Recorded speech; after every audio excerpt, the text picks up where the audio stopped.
Élu de Dieu, je te répète, tu n'es pas arrivé ici par hasard. Il n'y a pas de coïncidence dans le chemin qui t'a conduit jusqu'à ces mots, jusqu'à cet instant précis. Quelque chose en toi s'est levé, quelque chose que tu ne sais peut-être pas encore nommer, mais qui t'a poussé à chercher, à rester, à écouter. Et ce quelque chose, c'est lui. Tu as peut-être traversé des jours où tu te sentais différent, pas dans le sens flatteur du terme, non. Différent comme celui qu'on ne comprend pas tout à fait. Différent comme quelqu'un qui ressent des choses que les autres ne semblent pas voir. Différent comme celui qui prie dans le silence, quand tout le monde dort, qui porte une charge que personne autour de lui ne mesure vraiment. Si tu te reconnais dans ces mots, alors arrête-toi, parce que ce message a été préparé pour toi. Tu n'es pas invisible, tu n'as jamais été invisible. Et si personne ne t'a encore dit cette vérité, avec assez de force pour que tu la reçoives au fond de toi, laisse-moi être le premier à te le dire aujourd'hui.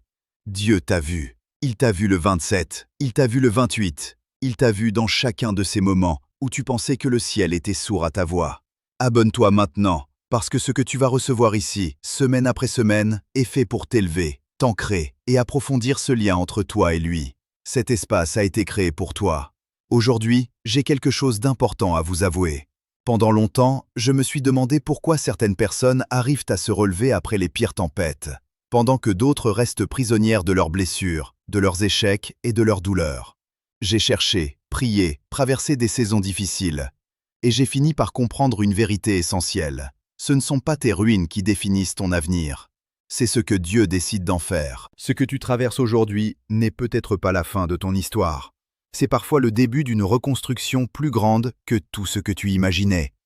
C'est pour cela que j'ai créé « De tes ruines à ta gloire », un guide puissant pour t'aider à guérir intérieurement, retrouver la foi, comprendre ta valeur et avancer vers la destinée que Dieu a préparée pour toi. À l'intérieur, tu découvriras comment Dieu transforme tes ruines en palais de gloire. Comment retrouver ton identité après les blessures.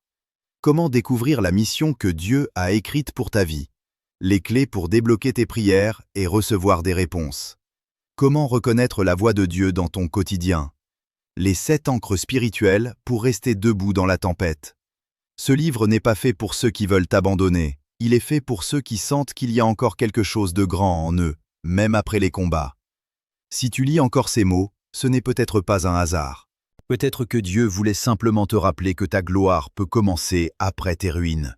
De tes ruines à ta gloire est disponible maintenant. Le lien est dans la description ou dans le premier commentaire épinglé. Ne laisse pas la douleur écrire la fin de ton histoire. Ton nouveau chapitre peut commencer aujourd'hui. Qui tu es vraiment? Élu de Dieu, avant que le monde te donne un nom, avant que les circonstances te collent une étiquette, avant que la vie te range dans une case, il y avait déjà quelque chose en toi. Quelque chose de posé, de déposé, que tu n'as pas choisi et que tu ne peux pas effacer. Tu as grandi peut-être dans un environnement ordinaire, une famille normale, des journées normales, des problèmes normaux. Et pourtant, au milieu de tout cela, tu ressentais une tension intérieure que tu ne savais pas expliquer. Comme si une partie de toi appartenait à un autre registre.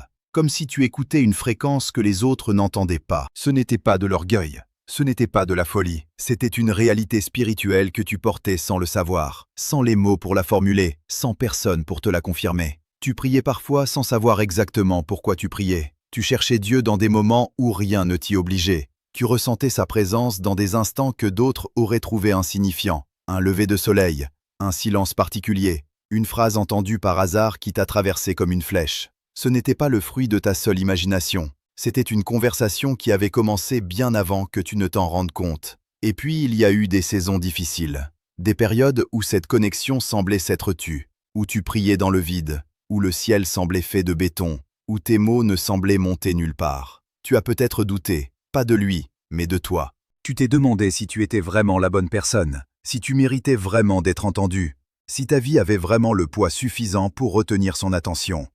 Et dans ce doute, tu es resté, tu n'es pas parti. Tu as continué à chercher, à frapper, à attendre. C'est cela qui te définit. Ce que tu es vraiment, ce n'est pas la somme de tes erreurs, ni le résultat de tes manques. Ce que tu es vraiment se mesure à ta persistance dans l'obscurité, à ta capacité à croire quand rien ne justifiait encore de croire. Dieu ne regarde pas ce que tu as accompli.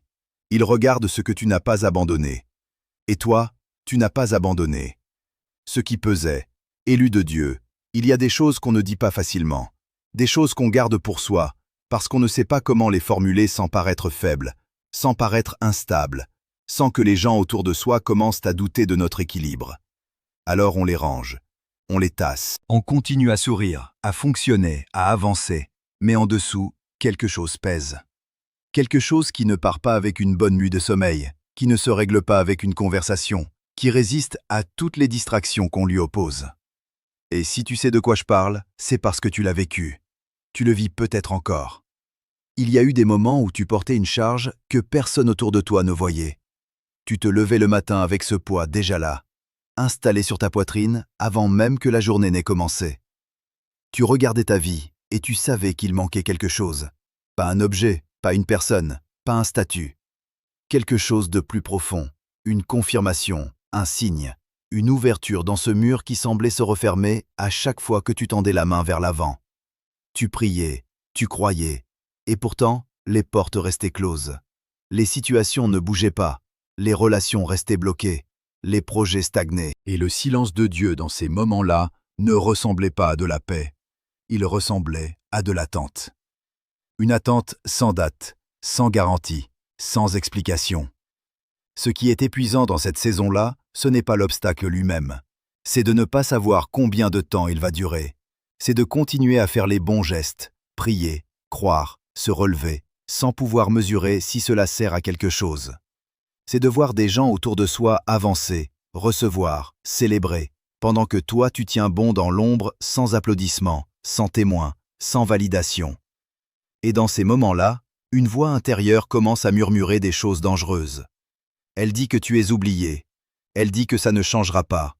Elle dit que les autres ont quelque chose que toi tu n'as pas. Tape force si tu as déjà entendu cette voix. Tape force si tu sais exactement de quoi je parle. Mais voici ce que cette voix ne t'a jamais dit, ce qu'elle n'a pas pu te dire, parce qu'elle ne connaît pas la fin de l'histoire. Le poids que tu portais n'était pas une punition. C'était une préparation. Et ce que tu as traversé sans te briser était précisément ce qui rendait ce qui allait arriver possible. L'action du 27 et 28 mai. Élu de Dieu, parlons de ces 2 jours. Le 27 et le 28 mai. Parce que quelque chose s'est passé ces jours-là qui mérite qu'on s'y arrête. Pas de manière vague, pas de manière floue, de manière précise. Tu as fait quelque chose. Peut-être que tu ne lui as pas donné ce nom-là sur le moment. Peut-être que ça ressemblait à une prière murmurée dans ta voiture. Peut-être que c'était un genou posé au sol dans ta chambre, seul, sans témoin. Peut-être que c'était une décision intérieure, un lâcher-prise, une reddition silencieuse devant Dieu. Peut-être que tu as simplement levé les yeux vers le ciel et dit, avec tout ce que tu avais, « Je ne sais plus comment avancer seul, aide-moi ». Ce geste-là, aussi discret qu'il ait pu paraître, n'est pas passé inaperçu. Il n'a pas traversé le vide. Il n'a pas rebondi contre un plafond invisible pour retomber sans réponse. Ce que tu as posé devant Dieu ces jours-là est arrivé. Il a été reçu. Il a été enregistré. Et ce qui a été mis en mouvement à ce moment précis dépasse ce que tu pouvais mesurer avec tes yeux humains, avec ta logique humaine, avec ton calendrier humain. Tu te souviens peut-être de ce que tu ressentais le 27, cette légèreté étrange qui a suivi un moment de prière intense. Cette pensée qui t'a traversé sans que tu saches d'où elle venait. Ce souffle différent dans ta journée, difficile à expliquer à quelqu'un qui ne l'a pas vécu, mais absolument réel pour toi. Et le 28, peut-être une confirmation, un mot entendu, une coïncidence trop précise pour être une coïncidence, une paix qui ne correspondait pas à ta situation extérieure, mais qui était là quand même, solide, profonde, inexplicable. Ce n'était pas ton imagination. C'était une réponse. Écris 27 mai dans les commentaires si tu étais là. Écris 27 mai si tu as prié ces jours-là, si tu as cru ces jours-là, si tu as tenu ces jours-là malgré tout ce qui pesait encore sur tes épaules. Parce que ce que tu as fait mérite d'être nommé, et ce que Dieu a fait en réponse mérite d'être révélé. Aujourd'hui, j'ai quelque chose d'important à vous avouer. Pendant longtemps, je me suis demandé pourquoi certaines personnes arrivent à se relever après les pires tempêtes, pendant que d'autres restent prisonnières de leurs blessures, de leurs échecs et de leurs douleurs. J'ai cherché, prié, traversé des saisons difficiles, et j'ai fini par comprendre une vérité essentielle. Ce ne sont pas tes ruines qui définissent ton avenir, c'est ce que Dieu décide d'en faire. Ce que tu traverses aujourd'hui n'est peut-être pas la fin de ton histoire, C'est parfois le début d'une reconstruction plus grande que tout ce que tu imaginais. C'est pour cela que j'ai créé De tes ruines à ta gloire, un guide puissant pour t'aider à guérir intérieurement, retrouver la foi, comprendre ta valeur et avancer vers la destinée que Dieu a préparée pour toi. À l'intérieur, tu découvriras comment Dieu transforme tes ruines en palais de gloire, comment retrouver ton identité après les blessures, comment découvrir la mission que Dieu a écrite pour ta vie, les clés pour débloquer tes prières et recevoir des réponses, comment reconnaître la voix de Dieu dans ton quotidien, les 7 ancres spirituelles pour rester debout dans la tempête. Ce livre n'est pas fait pour ceux qui veulent abandonner, il est fait pour ceux qui sentent qu'il y a encore quelque chose de grand en eux, même après les combats. Si tu lis encore ces mots, ce n'est peut-être pas un hasard. Peut-être que Dieu voulait simplement te rappeler que ta gloire peut commencer après tes ruines. De tes ruines à ta gloire est disponible maintenant. Le lien est dans la description ou dans le premier commentaire épinglé. Ne laisse pas la douleur écrire la fin de ton histoire. Ton nouveau chapitre peut commencer aujourd'hui. Le déclic. Dieu a vu, élu de Dieu. Il y a un moment dans toute histoire où quelque chose bascule. Pas de manière spectaculaire, pas toujours avec un bruit, pas toujours avec un signe visible à l'œil nu. Mais il y a un point de bascule. Un instant précis où ce qui était en attente cesse d'être en attente. Où ce qui était suspendu commence à descendre, où ce qui était retenu commence à se libérer. Et pour toi, ce moment-là, c'était ces 2 jours. Le 27 et le 28 mai ont été ce point de bascule. Pas parce que tu as prononcé les bons mots dans le bon ordre, pas parce que tu avais atteint un niveau de perfection spirituelle suffisant, mais parce que tu as fait quelque chose de rare et de précieux dans ce monde. Tu as choisi de croire encore, quand tout autour de toi justifiait d'arrêter. Et Dieu a vu cela. Pas de loin, pas distraitement. Il a vu avec cette attention totale, absolue, que lui seul est capable d'avoir pour chacun de ses enfants simultanément. Il a vu le moment exact où tu as fléchi les genoux ou le cœur. Il a vu la fatigue que tu portais avant de prier. Il a vu l'effort que ça t'a coûté de croire ce jour-là. Il a vu ce que tu n'as dit à personne, ce que tu ne pourrais peut-être pas mettre en mots même aujourd'hui. Il a tout vu. Et ce qu'il a vu a compté. Ce qu'il a vu a pesé. Ce qu'il a vu a déclenché quelque chose dans les sphères spirituelles que tes yeux ne peuvent pas encore mesurer, mais que tu vas commencer à ressentir. Parce que Dieu ne regarde pas une action pour simplement l'enregistrer et passer à autre chose. Quand son regard se pose sur un acte de foi sincère, ce regard lui-même est déjà une intervention. Ce regard est déjà le début de la réponse. Ce n'est pas une métaphore. C'est une réalité spirituelle que ceux qui ont marché avec lui reconnaissent. Ce moment où tu sais, sans pouvoir l'expliquer, que tu as été vu, que le ciel a bougé, que quelque chose a changé de côté. Écris « Il voit » dans les commentaires. Écris « Il voit » pour confirmer que tu reçois cette vérité aujourd'hui. Pas comme une formule, pas comme un rituel vide, mais comme une déclaration de foi. La reconnaissance que ton action n'est pas passée dans le vide, que tu n'as jamais été invisible, et que celui qui voit tout a posé son regard sur toi ces jours-là, avec une intention précise. Le miracle déclenché. Élu de Dieu, le mot miracle fait peur à certains. Il fait peur parce qu'on l'a trop souvent associé à des choses extraordinaires, à des événements impossibles à reproduire, à des histoires qui arrivent aux autres, mais jamais à soi. On a fini par croire, sans même s'en rendre compte, que les miracles étaient réservés à une catégorie de personnes que l'on n'était pas. Trop ordinaires, trop abîmés, trop chargés d'un passé compliqué, trop loin du compte. Et cette croyance-là, cette conviction silencieuse que le miracle n'est pas pour toi, est précisément ce que Dieu est venu briser ces jours-là. Parce que ce qu'il a déclenché le 27 et le 28 mai ne ressemble pas forcément à ce que tu imaginais. Mais c'est réel, et c'est pour toi. Un miracle ne se présente pas toujours avec des éclairs et du tonnerre. Parfois un miracle ressemble à une relation qui se répare sans que tu aies trouvé les bons mots. Les mots sont venus tout seuls, au bon moment, et quelque chose s'est dénoué. Parfois un miracle ressemble à une porte professionnelle qui s'ouvre là où tu avais arrêté d'espérer, par un chemin que tu n'avais pas emprunté, par une main que tu n'avais pas sollicitée. Parfois un miracle ressemble à un poids qui disparaît. Tu te réveilles un matin, et cette chose qui t'écrasait depuis des semaines, depuis des mois, n'est plus là avec la même force. Tu respires différemment, tu te tiens différemment. Quelque chose s'est levé de toi pendant la nuit, et tu ne sais pas exactement quand ni comment. Mais c'est parti. Ce que Dieu a déclenché pour toi, après le 27 et le 28 mai, appartient à l'une de ces formes-là. Peut-être plusieurs à la fois.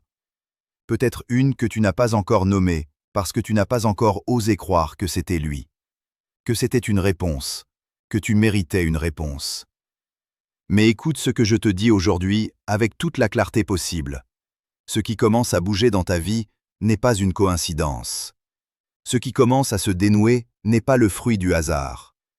Ce qui commence à s'ouvrir devant toi porte une signature que tu apprendras à reconnaître de plus en plus facilement au fil du temps. La signature de quelqu'un qui avait tout planifié bien avant que tu ne le demandes. Tape « J'accepte mon miracle » dans les commentaires. Tape « J'accepte mon miracle » pour ouvrir en toi l'espace nécessaire à ce que Dieu a déjà préparé. Pas pour forcer sa main, il a déjà agi, mais pour que ton cœur soit assez ouvert pour recevoir ce qui arrive, pour que tu ne passes pas à côté de ce qui est déjà en chemin vers toi. Tu n'es pas invisible, élu de Dieu. Je veux que tu t'arrêtes une seconde. Pas pour réfléchir, pas pour analyser, juste pour recevoir. Parce que ce que je vais te dire maintenant, tu en as besoin depuis longtemps. Peut-être depuis des années. Peut-être depuis cette première fois où tu as prié seul dans une pièce et où tu t'es demandé si quelqu'un t'entendait vraiment. Peut-être depuis ce jour où tu as regardé ta vie et où tu as eu l'impression que tout le monde avançait sauf toi. Peut-être depuis ce moment où tu as fait quelque chose de sincère, de profond, de courageux spirituellement, et où personne autour de toi ne l'a vu. Personne ne l'a nommé, personne ne l'a célébré. Et tu es reparti avec cette action dans les mains, sans témoin, sans validation, avec juste ta foi pour compagnie. Je te dis aujourd'hui, tu n'es pas invisible. Tu ne l'as jamais été. Ce que les hommes n'ont pas vu, Dieu l'a vu. Ce que ta famille n'a pas reconnu, Dieu l'a reconnu. Ce que tes amis n'ont pas compris, Dieu l'a compris. Chaque prière que tu as murmurée dans l'obscurité a été entendue avec la même précision qu'une déclaration faite en pleine lumière devant des milliers de personnes. Chaque larme que tu as versée seule a été comptée. Chaque effort que tu as fourni pour tenir, pour croire, pour ne pas lâcher dans les saisons où lâcher aurait été tellement plus simple. Chacun de ces efforts a été vu et pesé par celui dont le regard ne se détourne jamais. Tu es identifié. Ce mot est important. Identifier ne signifie pas simplement remarquer de loin, comme on remarque quelqu'un dans une foule sans retenir son visage. Identifier signifie connu, signifie nommé, signifie que Dieu sait qui tu es, avec une précision que personne d'autre sur cette terre ne peut atteindre. Il connaît ta fatigue exacte, il connaît ta joie exacte, il connaît le combat exact que tu mènes en ce moment, ses contours, son origine, sa profondeur. Tu n'es pas un visage parmi d'autres pour lui, tu es toi, entièrement, précisément, irréductiblement toi. Tu es appelé. Pas appelé à devenir parfait avant d'être utilisé.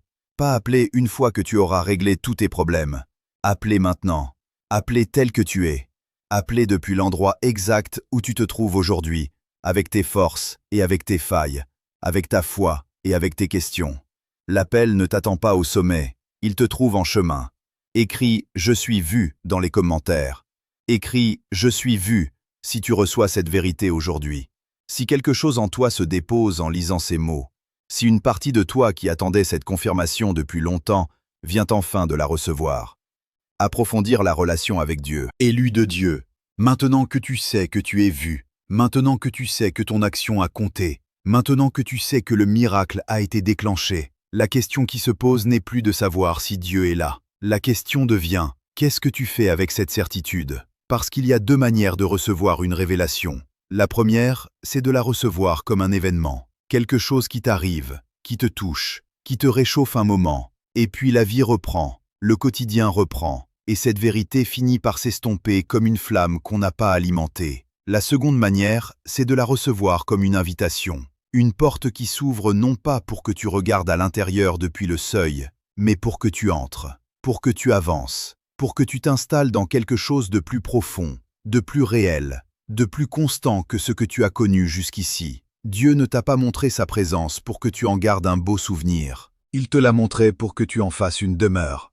Et une demeure, ça se construit. Ça se construit dans le quotidien, dans les petits moments autant que dans les grands, dans les journées ordinaires autant que dans les nuits de prière intense. Ça se construit dans la décision répétée, jour après jour, de revenir à lui. Pas parce que tu y es obligé, pas par peur, mais parce que tu as goûté quelque chose de réel, et que tu ne peux plus te contenter de moins. Approfondir ta relation avec Dieu ne signifie pas devenir quelqu'un d'autre. Cela ne signifie pas adopter un langage religieux que tu ne ressens pas, ni performer une spiritualité pour les autres. Cela signifie être plus honnête avec lui que tu ne l'as jamais été. Lui parler comme tu parlerais à quelqu'un qui te connaît déjà tout entier, parce que c'est exactement ce qu'il est. Lui apporter tes doutes autant que ta foi. Lui apporter tes questions autant que tes certitudes. Lui apporter les jours où tu ne ressens rien autant que les jours où tout brûle en toi. C'est dans cette honnêteté-là que la relation grandit. C'est dans cet espace-là que tu commences à le reconnaître, non plus seulement dans les moments extraordinaires, mais dans le tissu ordinaire de ta vie. Cet espace ici a été créé pour toi, pour t'accompagner dans ce chemin, pour que tu ne marches pas seul dans cette élévation. Semaine après semaine, ce qui est partagé ici est conçu pour nourrir exactement ce que tu portes, pour répondre exactement aux questions que tu te poses, pour aller exactement là où tu en es dans ta marche avec lui. Tape « Je m'élève » dans les commentaires. Tape « Je m'élève » si tu prends la décision aujourd'hui de ne plus rester au seuil. Si tu choisis d'entrer. Si tu choisis d'aller plus loin avec lui, que tu ne l'as jamais fait jusqu'ici. Prière d'activation finale. Élus de Dieu, nous arrivons à un moment particulier, un moment qui n'est plus seulement celui d'écouter ou de recevoir, mais celui d'agir, ensemble. Parce que ce que tu portes depuis le début de ce message mérite d'être posé devant Dieu avec intention, avec clarté, avec la pleine conscience de ce que tu demandes et de ce que tu crois. Alors je t'invite à faire quelque chose de simple. Pose une main sur ta poitrine, ferme les yeux si tu peux, et laisse ces mots devenir les tiens. Père, je viens à toi tel que je suis, pas avec une version améliorée de moi-même, pas avec des réponses que je n'ai pas encore. Je viens avec ce que j'ai, ma foi, mes questions, ma fatigue, mon désir de te connaître davantage. Je viens avec le souvenir du 27 et du 28 mai, avec l'action que j'ai posée ces jours-là, avec la sincérité que tu as vue même quand personne d'autre ne regardait. Je viens recevoir ce que tu as déclenché. Je viens ouvrir les mains pour accueillir ce qui est déjà en chemin vers moi. Je choisis de croire que tu m'as vu. Je choisis de croire que je ne suis pas invisible. Je choisis de croire que ce miracle qui a été mis en mouvement me concerne, me touche, m'appartient. Non pas parce que je le mérite parfaitement, mais parce que tu es fidèle et que ta fidélité ne dépend pas de ma perfection. Libère aujourd'hui ce qui est bloqué dans ma vie. Libère les relations qui sont dans l'impasse. Libère les portes qui résistent. Libère les peurs qui m'empêchent d'avancer. Libère en moi tout ce qui retient encore la pleine expression de ce que tu m'as appelé à être. Je ne lutte plus contre la saison. Je m'aligne avec ta volonté. Et je reçois, maintenant, ce que tes mains tiennent pour moi depuis plus longtemps que je ne le sais. Écris « Je libère » dans les commentaires. Écris « Je libère » pour libérer ce qui est bloqué. Pas comme une formule magique, mais comme un acte de foi délibéré. Comme la décision de ton cœur de s'ouvrir à ce que Dieu a préparé pour toi de l'autre côté de cette saison difficile. Élus de Dieu, nous sommes arrivés à la fin de ce message. Mais je veux que tu comprennes quelque chose d'important avant que tu ne continues ta journée, avant que le quotidien ne reprenne ses droits, avant que les notifications et les obligations ne viennent recouvrir ce que tu viens de vivre ici. Ce que tu as traversé dans ces pages n'était pas une lecture, c'était une rencontre. Et les rencontres véritables ne laissent pas les gens exactement comme elles les ont trouvées.